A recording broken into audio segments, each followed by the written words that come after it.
Good evening. Thank you so much for honoring our invitation. It's so good to have you on Celebrity Timeout. Thank you so much. We're honored to have you. Thank you. Finally, you're here. Yes, finally, with a good network. But how's your day been? Hectic. Been working. Hectic. Wow. Please, could you, in few words, tell us who is Segun Arinze? Segun Arinze is an actor, producer, director, entertainer. Segun is a very simple, easygoing person. That's just it. Nothing spectacular.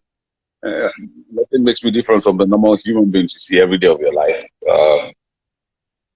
The difference is just that my kind of job is the job that puts you in the public glare and you're open to public scrutiny. But aside from that, we're just like everyday worker, bankers, engineers, doctors. We're just doing our job. So I'm a very simple person. Aside the fact that I'm trained as an actor. So that's all. People want to know, how was growing up and how did you find yourself into acting? How did the journey into acting started? I started acting when I was in secondary school, Victory College of Commerce, somewhere in Kwara State. So I got introduced by a friend who's late now, Ajulo, and we did a play called Transistor Radio by Ken Saro-Wiwa then. And after I had a taste of acting, I just knew that was what I wanted to do. And from then on, I moved on to singing on TV, on NTA Loring those days. And then from there, youth drama and the rest of them, and representing my school in Queens. So it's been like that for me. And when I left school, I knew that was what I wanted. In fact, that my late father wanted me to be an actor. But against all odds, I refused, and I said I was going to be. I wanted me to be a lawyer, and I said no, I was going to be an actor. And after much hassles and all that, he watched me perform one night. Was when he now said, "Okay, just do what you got to do, but go to school." So I had the opportunity of going to it was called Abafebe Awolowo University then. Had the privilege of being trained at the Dramatic Arts Department under Mike.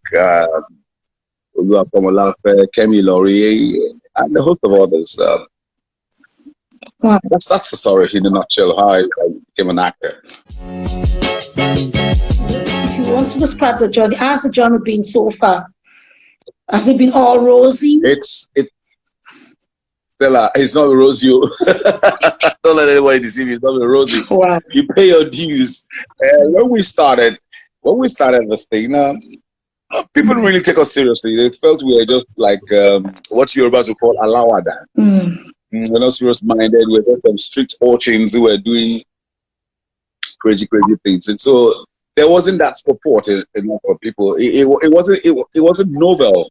It wasn't a thing that people would take joy in. Say, I'm an actor. They'll look at you. What's wrong with this scallywag? So what they were more interested in seeing doctors, lawyers, engineers, bankers. And that was what was in vogue then.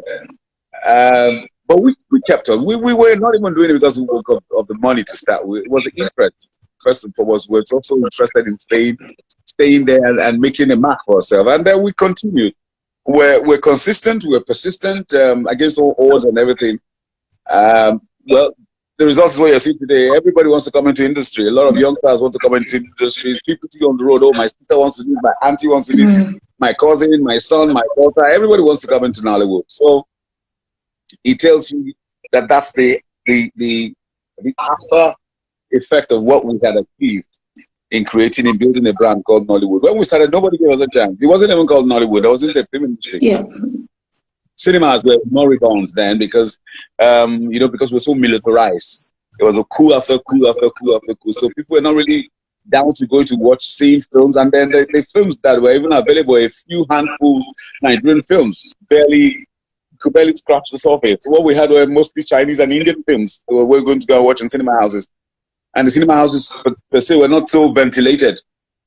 It was just like an amphitheater. They cover it round, and then you buy your ticket, come sit down and watch film, and then by 9 o'clock go home. But at the point in time when you were even going home, there was the the fear of being mugged on the way by thieves and all that. I'm talking about in the 70s, 80s, and the 90s, up until early 2000s. So we had to go by sweat, by blood, by